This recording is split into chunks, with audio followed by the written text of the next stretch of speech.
2021년 새해 첫 주입니다. 세상에서 제일 위험한 사람은 책을 한 권만 읽은 사람이다라는 말이 있습니다. 왜 그럴까요? 책을 한 권만 읽은 사람은 자신이 읽은 그 단 한 권의 책으로 세상을 판단하고 사람을 판단하고 인생을 판단하려고 합니다. 그런데 과연 단 한 권의 책에 세상을 다 담을 수 있을까요? 사람에 관해 다 담을 수가 있을까요? 인생을 다 담을 수가 있을까요? 세상에 나와 있는 모든 책을 다 합쳐도 세상을 다 담을 수 없습니다. 세상에 있는 책을 다 합쳐도 단 한 사람의 인생도 제대로 다 담을 수 없습니다. 수천 년 동안 책이 끊임없이 나왔는데도 세상에 대해서 사람에 대해서 여전히 기록하고 할 말이 많이 있습니다. 앞으로 책이 수없이 나온다고 해도 지금까지 나온 모든 책을 다 합쳐도 세상과 사람에 대해서 완전하게 이야기하는 것은 불가능합니다.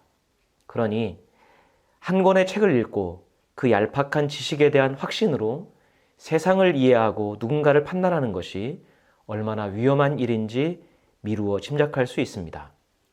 그런데 이 말이 하나님을 믿는 우리에게도 적용될 수 있을 것 같습니다. 우리는 단 한 권의 책 성경을 진리로 믿고 있습니다. 하나님의 말씀으로 믿고 그 말씀을 따라서 살고 있습니다. 성경은 우리 인생의 가장 중요한 책입니다. 성경은 분명 하나님의 말씀, 하나님의 진리입니다.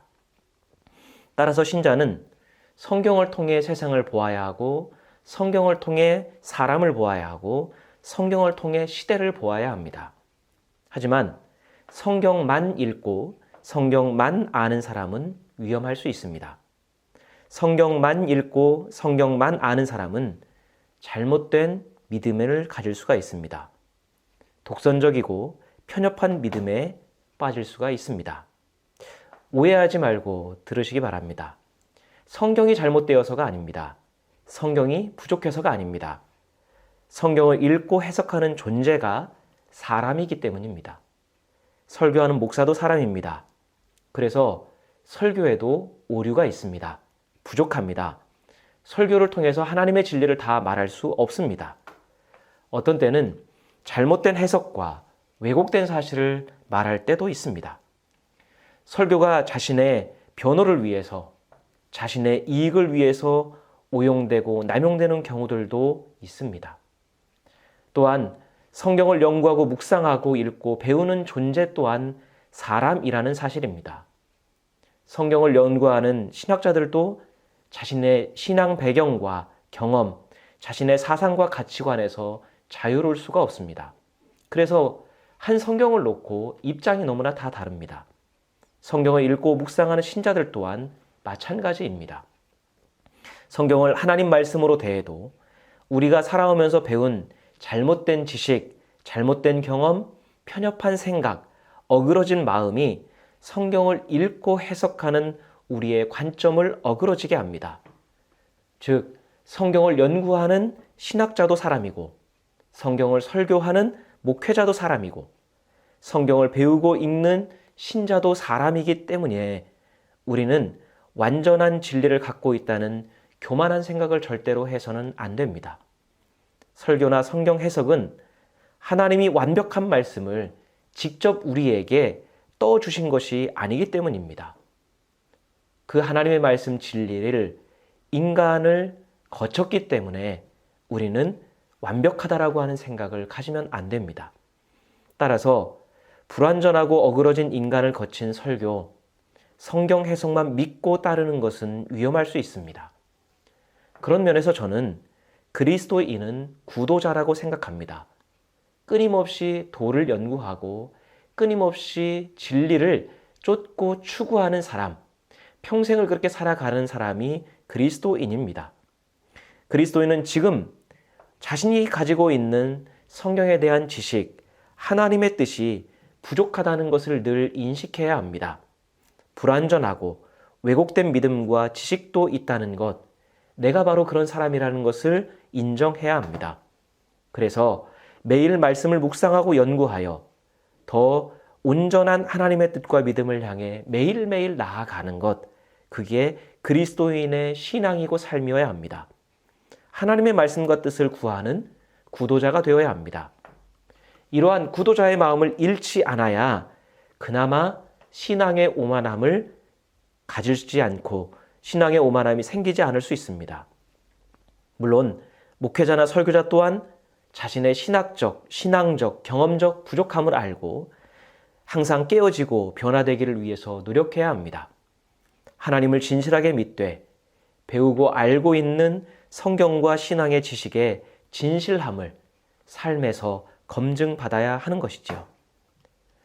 신자들은 기독교를 구원의 종교로만 알고 있는 경우가 허다합니다. 물론 하나님을 믿는 신앙의 궁극적인 목적지는 구원입니다. 하지만 기독교를 구원의 종교로만 알고 믿는 것은 굉장히 위험한 생각입니다. 성경은 구원만 이야기하지 않습니다. 하나님께서는 우리에게 구원만 목표로 삼는 믿음을 말씀하신 적이 없습니다. 성경이 우리에게 일관되게 가르치는 것은 구원받은 하나님 백성으로서의 삶입니다. 하나님을 모르는 세상, 하나님의 질서가 무너진 세상, 불의와 불법이 횡행하는 세상 한가운데서 하나님 백성답게 사는 믿음과 방법과 삶을 성경을 통해서 말씀해 주셨습니다. 만약 기독교가 전적으로 구원의 종교이기만 한다면 인생에 대해서, 세상에 대해서, 삶에 대해서, 타인과의 관계에 대해서, 세상과의 관계에 대해서 가르칠 이유가 전혀 없습니다. 그런데 많은 신자들은 예수 그리스도를 믿어 구원을 받는 것에만, 특별히 자신과 가족의 구원에만 관심이 있습니다. 그러다 보니 나타나는 현상이 무엇입니까? 자신이 가진 믿음을 가지고 세상과 불신자들을 제멋대로 판단하는 경향이 있습니다. 불신자들에게 복음을 전해 모든 사람이 구원에 이르도록 해야 한다고 말은 하면서도 구원의 대상인 세상과 등을 집니다. 불신자들과 갈등을 일으키고 그들에게 기독교에 대한 거부감을 심어주면서도 반면으로 또한 전도해야 한다고 강조합니다. 이것을 보면 구원을 향한 강렬한 믿음은 있는데 복음을 위한 삶은 없는 것을 보게 됩니다.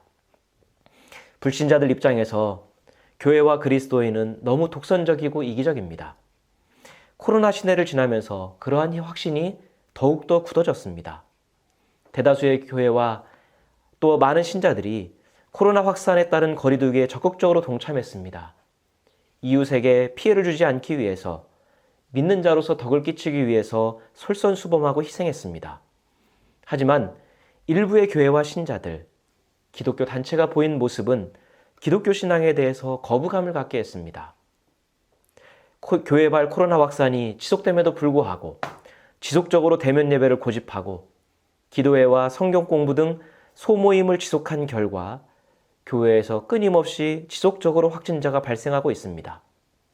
이로 인해서 집합 금지 등 행정적인 조치를 당하게 되면 그것을 종교 탄압이라고 이야기합니다.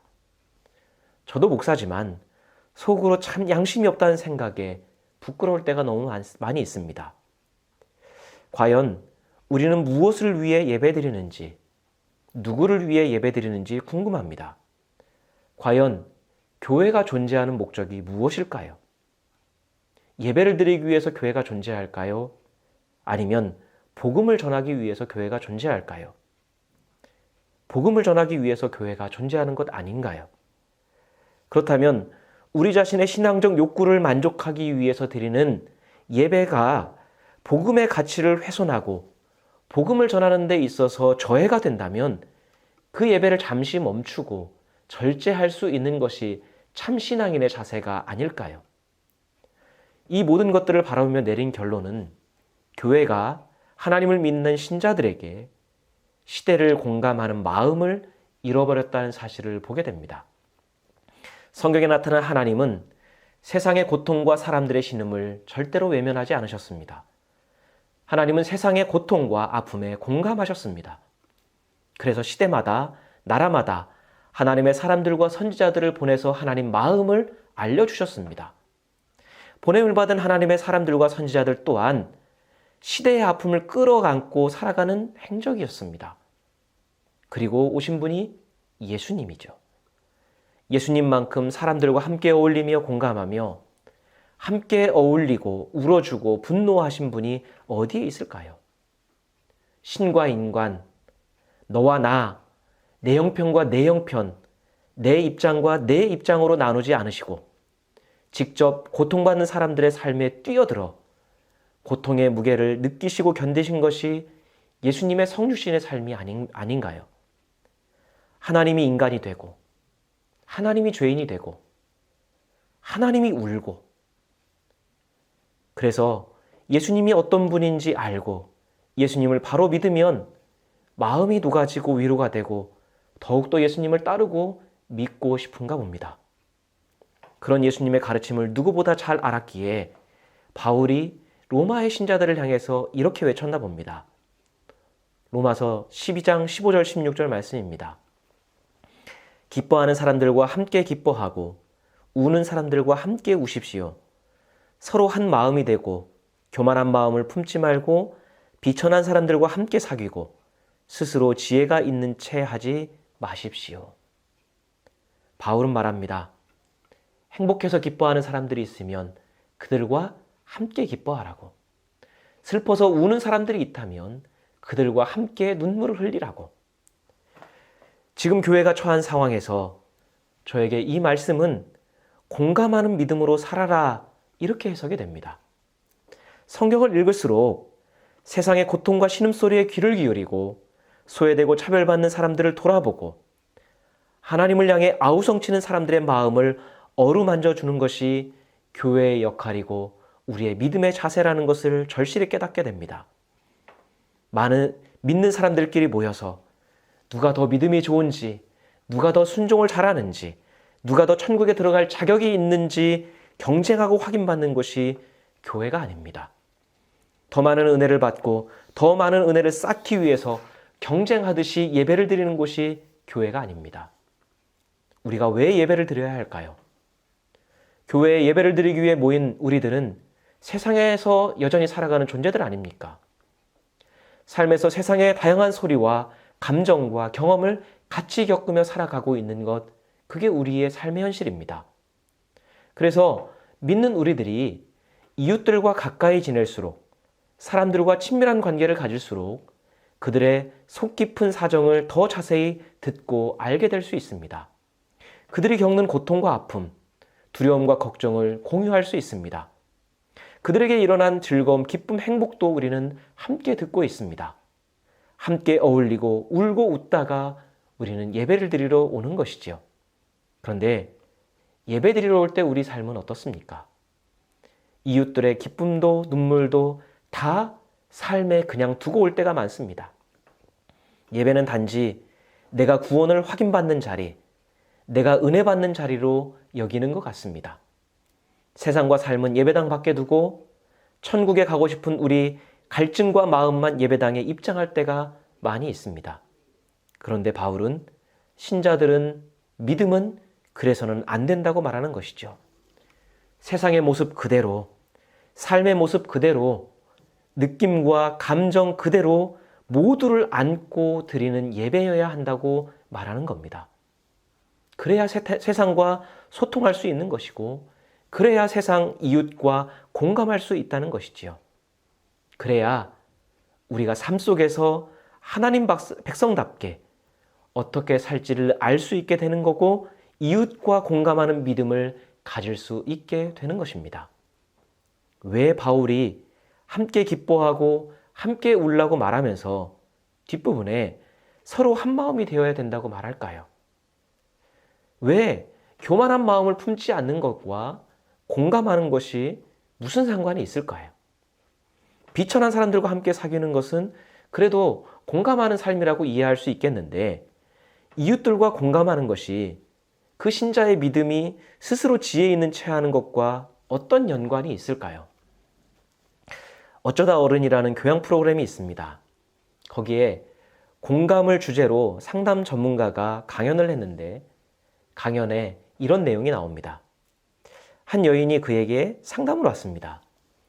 그런데 그녀의 남편은 인권에 관계된 집회에 나갔다가 경찰에게 무차별적으로 구타를 당하게 됩니다. 그 결과 하반신을 잘 쓰지 못하는 장애를 입게 됩니다. 남편이 하반신을 잘 쓰지 못하게 되면서 아내가 갑작스럽게 생계를 책임지게 되었습니다. 아이가 셋이나 있었던 아내는 너무나 막막했습니다. 갑작스럽게 자신을 닥친 그 막막한 상황에 너무 답답하고 화가 났습니다. 집회에 참석한 남편에게도 화가 났고 남편을 그렇게 만든 경찰에게도 화가 났습니다. 여인은 상담으로 와서 상담 중에 자신에게 덮친 그 불공평하고 억울한 상황을 토로하면서 여러 가지로 분노를 표출했습니다. 그녀의 이야기를 잘 들어주고 있던 상담가가 그녀에게 무엇이 가장 화가 나냐고 물었습니다. 그러자 여인이 이렇게 대답합니다. 선생님, 제가 지금 운전면허가 없는데요. 운전면허만 있으면 트럭을 몰고 경찰청 정문을 들이받아 다 불태워버리고 저도 그냥 그 자리에서 죽어버리고 싶어요. 그 말을 들은 상담가가 이렇게 말했습니다. 운전면허가 왜 필요해요? 그냥 들이받으면 되죠. 그거 면허 없어도 돼요. 그런데 상담가의 이 말을 들은 여인이 피식 웃으면서 가득 차 있었던 분노가 가라앉더라는 말입니다. 아마 우리들은 사람들은 상담가가 여인에게 해준 말을 들으면서 그 상담가를 욕할지 모릅니다. 상담가로서 기본도 안 되어 있고 자격도 없다고 비난할지 모릅니다. 어떻게 그렇게 분노에 가득 찬 사람에게 더 자극적인 말을 하느냐고 공격적인 행동을 부추기냐고 비난할지 모릅니다. 하지만 상담가는 여인을 부추긴 게 아닙니다. 그 억울하고 화가 나는 상황 그 마음을 공감해 준 겁니다. 여인이 실제로 트럭을 몰고 경찰청을 들이받고 모든 것을 끝내겠다고 말한 것인가요? 그 정도로 억울하고 그 정도로 화가 나고 그 정도로 감정이 격앙되어 있다는 것을 과격하게 표현한 겁니다. 상담은 그런 여인에게 조언질하지 않고 충고하지 않고 옳은 말 해주지 않고 그 감정과 마음을 그대로 받아준 겁니다. 보통의 경우 우리는 어떻게 할까요? 감정을 누그러뜨리고 이성적으로 생각하세요. 그렇게 한다고 뭐가 달라질까요? 당신이 그렇게 하면 남편과 아이들이 얼마나 상처받겠어요? 그렇게 하면 당신이 오히려 범죄자가 돼요. 그렇게 말하면서 옳은 말을 이야기해 줄 겁니다. 여인의 마음을 헤아리고 공감해 주기보다는 내가 생각하고 있는 옳은 말을 통해 여인의 생각을 꺾고 여인을 설득하려고 할 겁니다. 그런데 상담가는 옳은 말보다는 공감을 해준 겁니다. 그냥 트럭을 몰고 가서 들이받으라. 이 말에는 들어보니 당신이 그런 마음을 가진 데에는 충분한 이유가 있네요. 그럴만하네요. 그런 당신의 마음이 느껴지네요. 나 같아도 충분히 그랬겠네요. 라는 의미가 담겨 있는 것이죠. 여인에게 과격한 행동을 자극하는 말이 아닙니다. 아마도 여인은 그동안 주변에 있는 사람들을 통해 옳은 소리를 해주는 많은 사람들을 만났을 겁니다. 하지만 자신의 그 마음을 공감해주는 사람은 없었던 것 같습니다. 분노했던 여인은 자신의 마음에 공감해주는 상담가에게 마음이 열려서 분노가 가라앉은 것이죠. 이 강연을 들으면서 바울이 말한 것처럼 왜 공감을 하려면 한마음이 되어야 되는지, 왜 교만하면 안 되는지, 왜 지혜 있는 채 하면 안 되는지를 깨닫게 됩니다. 우리는 공감이라고 하면 그냥 그 사람의 푸념이나 한풀이를 무조건 받아주는 것이라고 생각합니다. 하지만 아닙니다. 공감은 그 사람에 대해서 알고 이해할 때에만 할 수 있는 겁니다. 그 사람의 형편, 그 마음, 그 처지, 그가 느끼고 있고 가지고 있는 감정을 알아야 공감이 되는 겁니다. 그래서 공감은 아는 만큼 할 수 있는 겁니다. 그래서 공감하려면 물어보아야 됩니다. 공감을 위해서는 함께 해야 합니다. 시간이 필요합니다. 그 사람의 상황에 대해서 마음과 감정에 대해서 알 때까지 물어봐야 되고 기다려야 되는 겁니다. 하지만 우리는 물어보지 않습니다. 알려고 하지 않습니다. 내가 이미 알고 있는 지식으로, 내가 경험한 것으로 지레짐작 해석부터 하지요. 내 입장에서 추측하고 분석하고 판단합니다. 그리고 섣부르게 조언합니다. 하지만 그것은 교만입니다. 내가 그 사람에 대해서 다 알고 있는 것처럼, 그를 다 이해하고 있는 것처럼, 마음의 어려움과 고통을 다 아는 것처럼 생각하고 말하는 것 자체가 교만입니다. 특히 이러한 부분은 믿음이 있는 사람일수록, 믿음이 좋다고 생각하는 사람일수록 더 강한 경향이 있습니다. 우리는 우리가 알고 있는 신앙 지식이면, 우리가 믿고 있는 신앙 지식이면 사람들의 모든 삶의 문제가 해결될 것이라고 믿습니다. 믿음이면 모든 것이 다 해결될 것이라고 섣부르게 조언을 합니다. 그런데 정말 그렇습니까? 믿는 우리도 여전히 삶의 문제를 끌어안고 고민할 때가 얼마나 많이 있습니까? 흔들리고 우왕좌왕하고 고통스러워하면서 불완전하지만 그 가운데서도 믿음의 길을 올곧게 그냥 걸어내고 있는 거 아닙니까? 다 알아서 믿음으로 사는 게 아니라 아직 알지 못하고 경험하지 못하지만 아직도 미심쩍은 부분이 있지만 하나님의 약속과 성품을 믿고 따라가고 있는 거 아닙니까? 그런데도 우리는 나 자신조차도 불완전하면서 지레짐작으로 해석하고 조언합니다. 섣부르게 판단하고 정죄합니다. 함께 기뻐하기 전에, 함께 울기 전에 그 조언을 통해서 우리의 믿음의 우월함을 드러내고 싶어 합니다. 그게 바로 지혜 있는 채 하는 것이고 그것이 바로 교만이 아닐까요? 돌아보니 예수께서 가장 잘 하신 것이 공감입니다. 예수님의 삶은 공감하는 삶이었습니다. 성육신 자체가 공감이라고 이야기할 수 있습니다. 하늘에서 진리를 던져주지 않고 하늘에서 옳은 말로 명령하지 않으시고 세상의 진리로 자신을 던지셨습니다. 비천한 삶으로 내려오셔서 함께 하셨습니다. 예수님의 삶을 보면 진리랍시고 옳은 말이라고 사람들에게 섣불리 명령하거나 충고하지 않으셨습니다. 함께 하시고 함께 어울리시고 들어주셨습니다. 예수께서 비난하신 사람들, 판단하신 사람들은 다른 사람들의 아픈 마음을 공감하지 못하고 옳은 소리만 해대는 종교 지도자들이었습니다. 함께 기뻐하지 못하고 함께 울지 못하는 옳은 말만 해대는 사람들을 꾸짖으셨습니다. 예수께 죄인과 세리들과의 식사 자리는 그들의 삶의 고충을, 걱정과 근심을 들어주는 자리였습니다. 율법의 기준에서 추하고 불의하고 부정한 그들에게 그렇게 하면 안 된다, 왜 그렇게 하느냐 추궁하지 않으시고 그 전에 스스럼 없이 그들과 함께 하셨습니다. 그들이 왜 그렇게 살 수밖에 없는지, 그들이 왜 그렇게 하는지 그들의 목소리, 그들의 마음의 외침, 그들의 형편, 그들의 감정, 그들의 느낌을 들어주시고 어루만지셨습니다.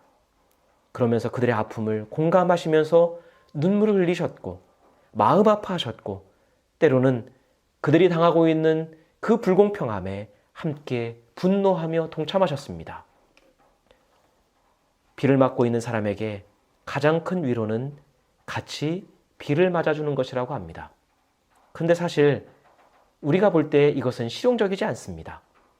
비를 맞고 있는 사람에게 가장 필요하고 좋은 해결책은 뭡니까? 우산을 씌워주는 겁니다. 그것이 가장 실용적인 해결책입니다. 그렇게 해야 그가 감기에 걸리지 않을 수 있고 더 이상 몸이 상하지 않을 것이기 때문입니다. 하지만 과연 우산을 씌워주는 것만이 가장 좋은 해결책일까요? 실용적인 해결책이 언제나 가장 좋은 해결책일까요? 당장에는 우산을 씌워주면 비를 맞지 않게 할 수 있습니다. 하지만 그가 왜 비를 맞고 있는지, 비가 내리는데도 불구하고 우산을 거부하고 우산을 들고 있지 않는지를 모른다면 그는 비가 내리면 또다시 빗속으로 그냥 걸어 나갈 겁니다. 쏟아지는 비에 자신을 방치하는 그 마음과 그 느낌을, 그 처지를 이해하지 못한다면 그는 다시 빗속으로 뛰어나갈 겁니다. 때로는 우리가 베푸는 실용적인 방법과 해결책, 우리가 옳은 이야기라고, 우리가 자비라고 사랑이라고 하는 그것이 받는 이에게는 폭력이 될 수도 있습니다. 자존심이 상할 수도 있고요. 받고 싶지 않은 자비일 수도 있습니다. 공감하지 않는 자비는 겸손하지 않는 교만한 구제가 될 수도 있고, 그냥 우리의 오름을, 우리의 마음의 부담을 덜고 싶은 선심이 될 수도 있습니다.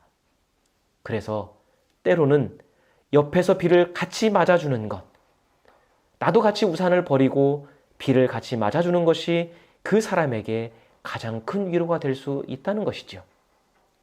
지금껏 우리는 세상에 구원의 복음을 전한다는 명목으로 믿음의 우월감에서 예수 그리스도를 전했는지 모릅니다. 세상의 아픔을 이해하지도 않은 채, 이웃의 삶에는 관심도 없는 채 구원의 복음을 전파한다는 교만한 믿음을 앞세웠는지 모릅니다.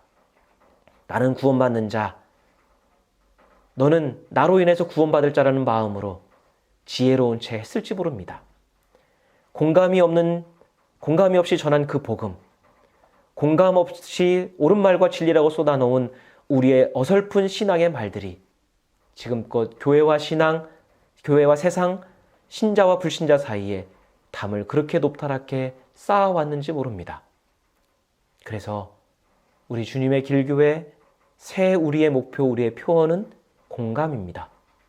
저는 공감이 믿음의 기본이요 신자의 기본 도리라고 생각합니다.